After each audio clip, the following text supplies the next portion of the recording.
வணக்கம். நீதிமன்ற செய்திகள். சிவகங்கை மாவட்ட சட்டப்பணிகள் ஆணைக்குழுவின் சார்பில் கடந்த 23/3/2026 அன்று காளையார்கோவில் திறந்தவெளி சிறைச்சாலையில் மாவட்ட சட்டப்பணிகள் ஆணைக்குழுவின் தலைவரும் முதன்மை மாவட்ட நீதிபதியுமான திருமதி கே. அறிவொளி அவர்கள் ஆய்வு மேற்கொண்டார். ஆய்வின் போது சிறைவாசிகளுக்கான அடிப்படை வசதிகள், கழிப்பறை வசதிகள் குறித்தும் அவர்களுக்கு வழங்கப்படும் உணவு தரமானதாக உள்ளதா என்பதையும் சோதனை செய்தார்.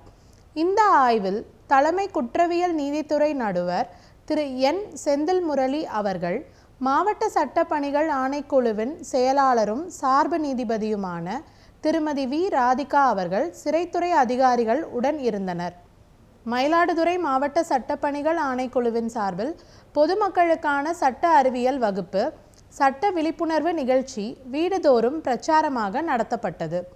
மயிலாடுதுறை மாவட்ட வரதாச்சாரியார் பூங்காவில் 21/3/2026 அன்று சட்ட தன்னார்வலர்கள் மூலம் பொதுமக்களை நேரடியாக விசாரித்து வீடுதோறும் சென்று குழந்தைகள் பாதுகாப்பு, குடும்ப வன்முறை, பெண்களின் உரிமைகள் மற்றும் கடமைகள், சட்ட உதவி பெறும் வழிகள் குறித்த துண்டு பிரசுரங்கள் வழங்கி விளக்கமளித்தனர். புதுக்கோட்டை மாவட்ட சட்டப்பணிகள் ஆணைக்குழுவின் சார்பில் சூரியூர் பகுதியில் சட்ட விழிப்புணர்வு முகாம் கடந்த 23/3/2026 அன்று நடைபெற்றது.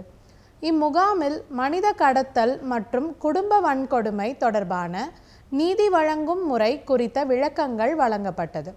இந்நிகழ்ச்சியில் மாவட்ட சட்டப்பணிகள் ஆணைக்குழுவின் வழக்கறிஞர் திருமதி வி. மேனகா அவர்கள் தேசிய சட்டப்பணிகளின் திட்டங்கள் குறித்தும் தேசிய ஊரக வேலை உறுதி சட்ட உரிமைகள் குறித்தும் விழிப்புணர்வு ஏற்படுத்தினார்.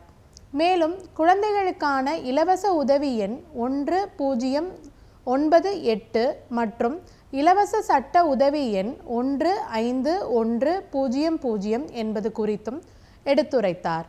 இந்த முகாமில் பொதுமக்கள் பலர் கலந்து கொண்டனர்.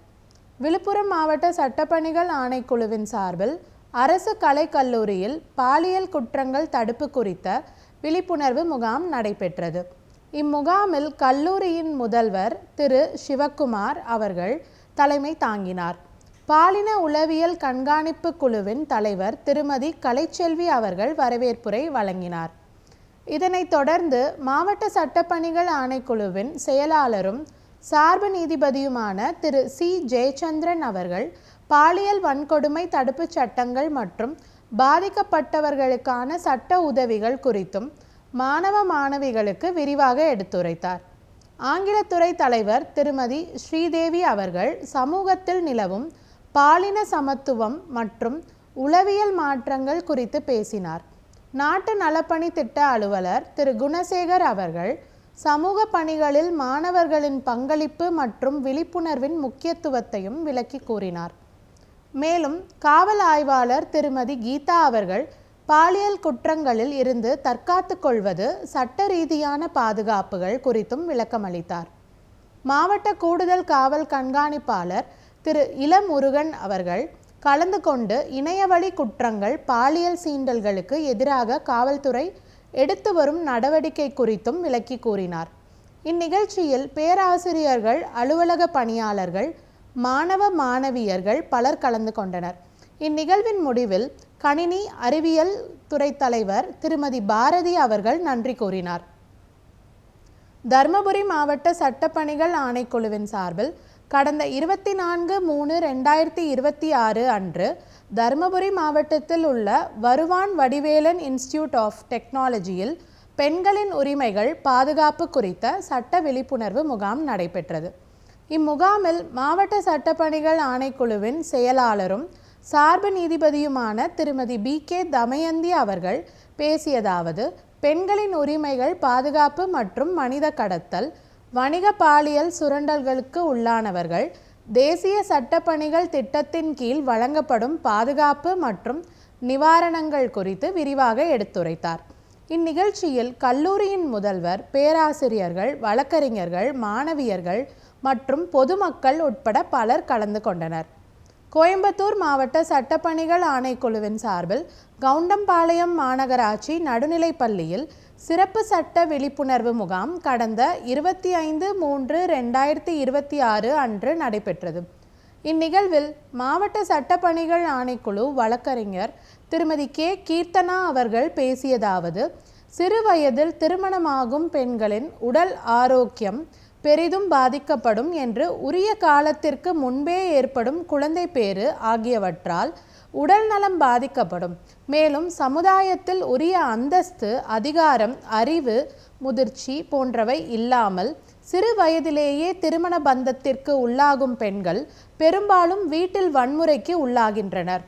மேலும் பாலியல் துன்புறுத்தலாலும் சமுதாயத்தில் தனிமைப்படுத்தப்படும் வருந்துகின்றனர். சிறு வயது திருமணத்தால் சிறுமியர்களுக்கு கல்வியும் பொருத்தமான வேலை வாய்ப்பும் மறுக்கப்படுகிறது. இதனால் அவர்கள் தொடர்ந்து வறுமையிலேயே வாட வேண்டிய சூழல் உருவாகிறது எனவும் பெண் கல்வியின் முக்கியத்துவம் குறித்தும் எடுத்துரைத்தார். இதனைத் தொடர்ந்து மாவட்ட சட்டப்பணிகள் ஆணைக்குழுவின் செயல்பாடுகள் மற்றும் சேவைகள், ஆஷா திட்ட செயல்பாடுகள், கட்டணமில்லா உதவி எண் 151000 குறித்து விரிவாக எடுத்துரைத்தார். இந்நிகழ்ச்சியில் பள்ளியின் தலைமை ஆசிரியர், ஆசிரியர்கள், வழக்கறிஞர்கள், மாணவர்கள் உட்பட பலர் கலந்து கொண்டனர். தருமபுரி மாவட்ட சட்டப்பணிகள் ஆணைக்குழுவின் சார்பில் அமைப்புச்சாரா தொழிலாளர்களுக்கான சட்ட விழிப்புணர்வு முகாம் கடகத்தூர் ITIயில் நடைபெற்றது.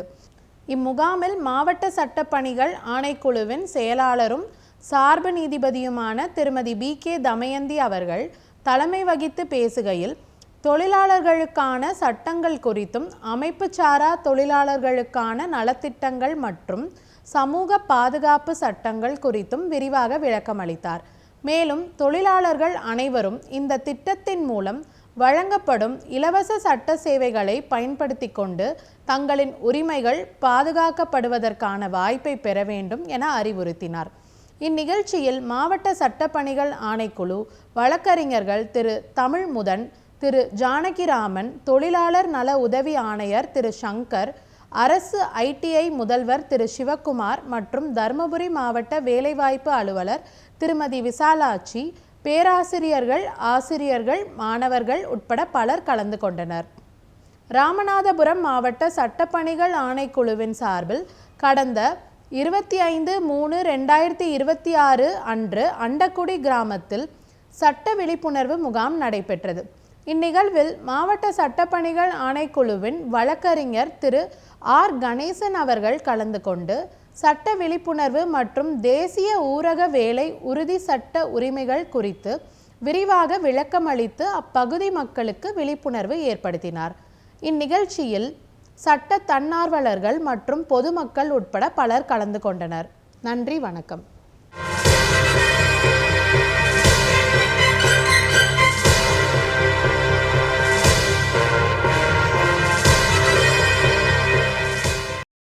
வணக்கம். இன்றைய சட்ட தகவல் நிகழ்ச்சியில் கேலிவதை தடுப்புச் சட்டம் பற்றி பார்க்க உள்ளோம். The Tamil Nadu prohibition of ragging act 1997.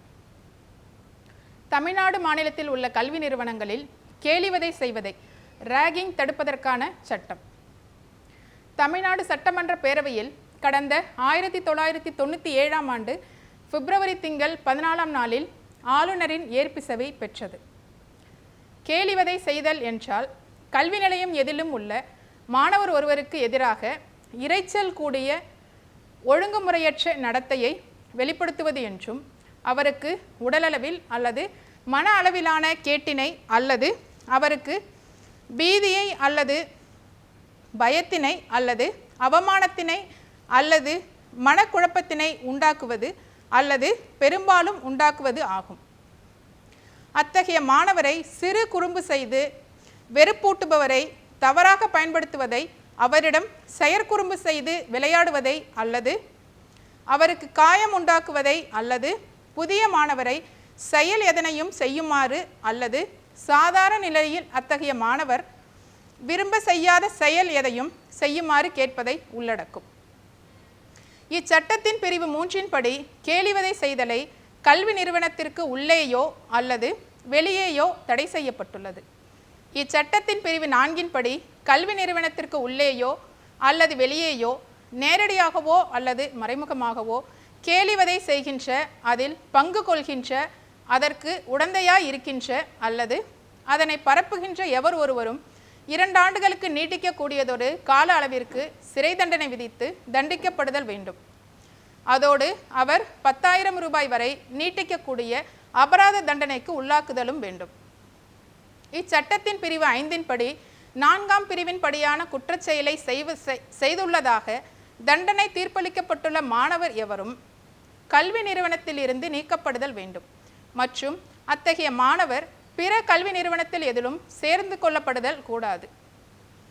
இச்சட்டத்தின் பிரிவு 6 படி 1 முன் குறிப்பிட்ட வகைமுறைகளுக்கு குந்தகமின்றி கல்வி நிறுவனம் ஒன்றில் தலைவரிடமோ அல்லது அக்கல்வி நிறுவனத்தின் மேலாண்மையை பொறுப்பில் கொண்டுள்ள நபர் எவரிடமோ மாணவர் எவரும் கேலி செய்வதை குறித்து முறையீடு செய்கிற போதெல்லாம் அத்தகைய கல்வி நிறுவனத்தின் தலைவரானவர் அல்லது அக்கல்வி நிறுவனத்தின் மேலாண்மையை பொறுப்பில் கொண்டுள்ள நபரானவர் அது குறித்து உடனடியாக விசாரணை செய்தல் வேண்டும் என்பதோடு அது உண்மையானதென அறியப்படுமானால் அக்குற்றச் செயலை செய்துள்ள மாணவரை அக்கல்வி நிறுவனத்தில் இருந்து தற்காலிகமாக நீக்கி வைத்தலும் வேண்டும். பிரிவு 2 உட்பிரிவு 1 படி மாணவர் எவரும் கேலிவதை செய்வதில் ஈடுபட்டுள்ளார் எனும்படியான கல்வி நிறுவன தலைவரின் அல்லது கல்வி நிறுவனத்தின் மேலாண்மையை பொறுப்பில் கொண்டுள்ள நபரின் முடிவானது இறுதியாகும்.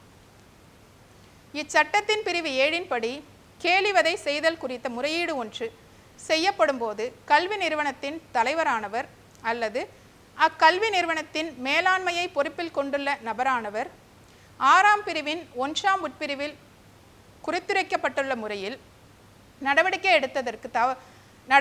எடுப்பதற்கு தவறுவாராயின் அல்லது அது குறித்து அசட்டையாக இருப்பாராயின் கேலிவதை செய்தல் என்னும் குற்றச்செயலை செய்வதற்கு அத்தகைய நபரானவர் உடந்தையாக இருந்தாரென கொள்ளப்பட்டு அவர் 4ஆம் பிரிவில் வகை செய்யப்பட்டுள்ளவாறு தண்டிக்கப்படுதல் வேண்டும்.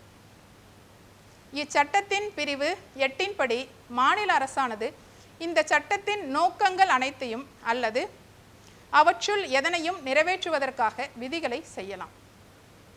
இந்த சட்டத்தின்படி செய்யப்பட்ட விதிகள் அனைத்தும் தமிழ்நாடு அரசிதழில் வெளியிடப்படுதல் வேண்டும் மற்றும் அவை ஒரு குறிப்பிட்ட நாளில் நடைமுறைக்கு வரும் என வெளிப்படையாக தெரிவிக்கப்பட்டாலன்றி அவை அவ்வாறு வெளியிடப்படும் நாளிலேயே நடைமுறைக்கு வருதல் வேண்டும். இந்த சட்டத்தின்படி செய்யப்பட்ட விதி ஒவ்வொன்றும் அது செய்யப்பட்டதற்கு பின்பும் கூடிய விரைவில் சட்டமன்ற பேரவையில் வைக்கப்படுதல் வேண்டும். அது அவ்வாறு வைக்கப்படும் கூட்டத்தொடரோ அல்லது அடுத்து வரும் கூட்டத்தொடரோ முடிவடைவதற்கு முன்பு அப்பேரவை அந்த விதியில் மாறுதல் எதனையும் செய்யுமாயின் அவ்விதி அவ்வாறு மாறுதல் செய்யப்பட்ட வடிவில் மட்டுமே நடைமுறைக்கு வரும் அல்லது நேர்விற்கேற்ப நடைமுறைக்கு வராமலே போகும். எனினும் அத்தகைய மாறுதலோ நீக்கமோ அந்த விதிகளின்படி முன்னரே செய்யப்பட்ட செயல் ஏதொன்றின் செல்லுத்தன்மைக்கும் குந்தகமில்லாமல் இருத்தல் வேண்டும். இச்சட்டத்தின் பிரிவு 9(1) 1996ஆம் ஆண்டு தமிழ்நாடு கேலிவதை செய்தலை தடுத்தல் அவசர சட்டமானது இதன் மூலம் நீக்க செய்யப்பட்டுள்ளது. அவ்வாறு நீக்கம் செய்யப்பட்டிருந்த போதிலும் மேற்சொன்ன அவசர சட்டத்தினால் திருத்தப்பட்டவரான முதன்மை சட்டத்தின்படி செய்யப்பட்ட செயல் எதுவும் அல்லது எடுக்கப்பட்ட நடவடிக்கை எதுவும் இந்த சட்டத்தினால் திருத்தப்பட்டவரான முதன்மை சட்டத்தில் செய்யப்பட்டுள்ளதாகவோ அல்லது எடுக்கப்பட்டுள்ளதாகவோ கொள்ளப்படுதல் வேண்டும். தமிழ்நாடு கேலிவதை தடுப்பு விதிகள் 1999. 1997ஆம் ஆண்டு தமிழ்நாடு கேலிவதை தடுப்புச் சட்டம் பிரிவு 8 உட்பிரிவு 1 கீழ் வழங்கப்பட்ட அதிகாரத்தினை செயலுறுத்தி தமிழக ஆளுநர் பின்வரும் விதிகளை இயற்றுகிறார். விதி 3. கேலிவதை நிகழ்வு நடந்த 3 நாட்களுக்குள் சட்டப்பிரிவு 6 உட்பிரிவு 1 குறிப்பிடப்பட்ட முறையீட்டை மாணவர் எழுத்துறவில் மேலாண்மையிடம் அளித்திடுவார். விதி 4. விதி 3 கீழான முறையீடு கிடைக்கப்பட்டவுடன் மேலாண்மையானது 72 மணி நேரத்திற்குள் தானே அல்லது கல்வி நிலையத்தின் முதுநிலை கற்பிக்கும் பணியாளரை கொண்டு விசாரணையினை உடனடியாக மேற்கொள்ளும். விசாரணை முடிவுற்ற பின்னர் மாணவர் கேலிவதை குற்றமிழைத்ததாக கண்டுபிடிக்கப்பட்டால் 24 மணி நேரத்திற்குள் மேலாண்மையானது எழுத்துருவிலான முறையீட்டில் வழக்கின் முழு விவரத்தினை விவரித்து கல்வி நிலையத்தின் மீது எல்லைக்குட்பட்ட காவல் நிலையத்திற்கு புகார் அளித்து காவல் நிலைய பொறுப்பு அலுவலர் அவ்வாறான முறையீடு கிடைக்கப்பெற்றவுடன் வழக்கு பதிவு செய்து சட்டத்திற்கிணங்க மேல் நடவடிக்கை எடுத்திடுவார். விதி 5. விதி 4 கீழான விசாரணை முடிவுற்று 24 மணி நேரத்திற்குள் கேலிவதை நிகழ்வு பற்றியும் காவல்துறைக்கு முறையீடு அளிக்கப்பட்டுள்ளதா என்பது பற்றியும் மேலாண்மை கல்லூரி பல்கலைக்கழகத்திற்கு சார்ந்திருப்பின் பல்கலைக்கழகத்திற்கும் தொடர்பான அரசு துறை தலைவருக்கும் மற்றும் அரசிற்கும் அறிக்கையிட வேண்டும். விதி 6. சட்டப்பிரிவு 4 கீழ் குற்ற தீர்ப்புக்குள்ளாக்கப்பட்ட அனைத்து வழக்குகள் பற்றியும் காவல் நிலைய பொறுப்பு அலுவலர் மேலாண்மையினருக்கும் பல்கலைக்கழகத்திற்கும் தொடர்பான அரசு துறை தலைவருக்கும் மற்றும் அரசிற்கும் அறிக்கையிட வேண்டும். விதி 7. கேலிவதை குறியீட்டின் பேரில் மாணவர் ஒருவர் இடைநீக்கம் செய்யப்பட்டு இறுதியாக குற்றத்திற்குள்ளாக்கப்படாமல் இருக்குமாயின் மேலாண்மையானது இடைநீக்கத்தை தள்ளுபடி செய்து இடைநீக்க காலத்தில் மாணவர் வகுப்பறையில் தோன்றினார் போன்று கருதப்படுதல் வேண்டும். உச்சநீதிமன்ற தீர்ப்பின்படி எடுக்கப்பட்ட நடவடிக்கைகள். கேரள பல்கலைக்கழகம் தொடர்ந்த வழக்கில் ராகவன் கமிட்டி பரிந்துரை அடிப்படையில் கல்வி மையங்களில் ராகிங்கை கட்டுப்படுத்த கடைபிடிக்க வேண்டிய நடவடிக்கை குறித்து மாண்புமிகு உச்சநீதிமன்றம் வழங்கிய தீர்ப்பின் விவரம். கல்வி நிறுவன திட்டங்களில் ராகிங் தொடர்பான பாடங்களை கொண்டு வர வேண்டும். ராகிங்கால் ஏற்படப்படும் விளைவுகள் குறித்து அரசு விழிப்புணர்வு ஏற்படுத்த வேண்டும். கல்லூரிகளில் ராகிங் எதிர்ப்பு கமிட்டிகள் அமைக்கப்பட வேண்டும். கல்வி நிறுவனங்களில் மாணவர் சேர்க்கையின் போது மாணவர் மற்றும் பெற்றோரிடம் ராகிங்குக்கு எதிரான உறுதிமொழி வாங்க வேண்டும். கல்லூரிகளில் ராகிங் நடத்த வாய்ப்புள்ள இடங்களை தொடர்ந்து கண்காணிக்க வேண்டும். கல்லூரி வளாகங்களில் ராகிங் விழிப்புணர்வு விளம்பரங்கள் நோட்டீஸ் ஒட்ட வேண்டும். வேறு மாநிலங்களிலிருந்து வரும் மாணவர்களிடம் கண்டிப்பாக இடப்பெயர்வு சான்றிதழ் பெற வேண்டும். வேறு மாநில மாணவர்கள் வெளியூர் மாணவர்களின் முந்தைய பள்ளி கல்லூரிகளில் அவர்களின் நடவடிக்கை குறித்து தெரிந்து கொள்ள வேண்டும். பாதிக்கப்பட்ட மாணவர் அல்லது மாணவியின் பெற்றோர் அல்லது பாதுகாவலர் அல்லது கல்லூரி நிறுவன தலைவர் ஆகியோர் நடவடிக்கை எதுவும் எடுக்காத நிலையில் ராகிங் செய்தவர் மீது காவல் நிலையத்தில் புகார் செய்து FIR பதிவு செய்யலாம். தமிழகம் மட்டுமல்ல, ஒட்டுமொத்த இந்தியாவையே உலுக்கிய சம்பவம் கடந்த 1996ஆம் ஆண்டு நவம்பர் 6ஆம் தேதி அண்ணாமலை பல்கலைக்கழக மருத்துவ மாணவர் பொன் நாவரசு முதுநிலை மருத்துவக் கல்லூரி மாணவர் ஜான் டேவிட் என்பவரால் துண்டு துண்டாக வெட்டி படுகொலை செய்யப்பட்டார். அதற்கு காரணம் இளநிலை மாணவர்களை முதுநிலை மாணவர்கள் செய்யும் கேலி கிண்டல் போன்ற விளையாட்டுகளின் உச்ச நிகழ்வான ராகிங் ஆகும். அப்போதுதான் ராகிங் என்ற அரக்கச் செயலின் கோரமுகம் வெளியே வந்தது. இதைத் தொடர்ந்து ஜான் டேவிட்டுக்கு இரட்டை ஆயுள் தண்டனை வழங்கப்பட்டது. மாண்புமிகு உச்சநீதிமன்ற உத்தரவாலும் கல்லூரி நிர்வாகங்களின் கெடுபிடிகளாலும் சில காலம் ராகிங் தலை காட்டாமல் இருந்தது. இந்நிலையில் கடந்த 23/6/2014 அன்று தனியார் மருத்துவக் கல்லூரி மாணவி ஒருவர் ராகிங் கொடுமைக்கு பலியாகி உள்ளார். காஞ்சிபுரத்தை சேர்ந்த யோகலட்சுமி என்ற 19 வயது மருத்துவக் கல்லூரி மாணவி முதுநிலை மாணவியால் ராகிங் செய்யப்பட்டு தொல்லை தாங்காமல் மனமுடைந்து தூக்கு போட்டு தற்கொலை செய்து கொண்டார். ராகிங் செய்த மாணவி கைது செய்யப்பட்டு சிறையில் அடைக்கப்பட்டார். இதைத் தொடர்ந்து ராகிங்கை தடுக்க கல்லூரி நிர்வாகம் கடும் நடவடிக்கை எடுக்க மருத்துவக் கல்லூரி இயக்ககம் அனைத்து கல்லூரிகளையும் அறிவுறுத்தியது. அதில் மருத்துவக் கல்லூரிகள் மற்றும் விடுதிகளில் ராகிங் நடக்காமல் இருக்கவும் அதனை கண்காணிக்கவும் 2 குழுக்கள் அமைக்க வேண்டும். முதலாவது குழுவானது ராகிங் தடுப்பு கமிட்டியில் கல்லூரி முதல்வர் மற்றும் துணை முதல்வர், துறை பேராசிரியர், விடுதி வார்டன் உறுப்பினர்களாக இருந்து கண்காணிக்க வேண்டும். இரண்டாவது குழு விஜிலன்ஸ் செல். அதில் கல்லூரி முதல்வர், துணை முதல்வர், மருத்துவர்கள், பேராசிரியர்கள் உறுப்பினர்களாக இருப்பார்கள். இந்த குழுவினர் கல்லூரி திறந்து 4 மாதங்கள் வரை தொடர்ந்து ரேகிங் பற்றி கண்காணிப்பில் ஈடுபட்டு வருவார்கள். இதையும் மீறி ஒரு மாணவர் அல்லது மாணவி ரேகிங் செய்வது கண்டுபிடிக்கப்பட்டால் கல்லூரியிலிருந்து தற்காலிகமாக நீக்கவோ நிரந்தரமாக நீக்கவோ காவல்துறை நடவடிக்கைக்கு உட்படுத்தவோ நடவடிக்கைகள் மேற்கொள்ள வேண்டும் என கூறியுள்ளது.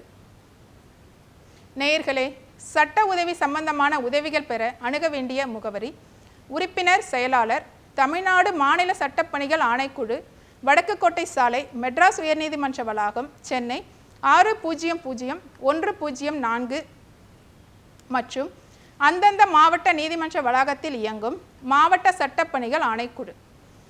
இந்நிகழ்ச்சியை யூடியூபில் பார்க்க டிடி தமிழ் நீதிமன்ற செய்திகள் என்ற பக்கத்தில் பார்க்கலாம். மேலும் சட்ட உதவிக்கு தேசிய சட்டப்பணிகள் ஆணைக்குழு உதவி எண் 151000 என்ற எண்ணை தொடர்பு கொள்ளவும். இத்துடன் சட்ட தகவல் நிகழ்ச்சி முடிவடைகிறது. நன்றி, வணக்கம்.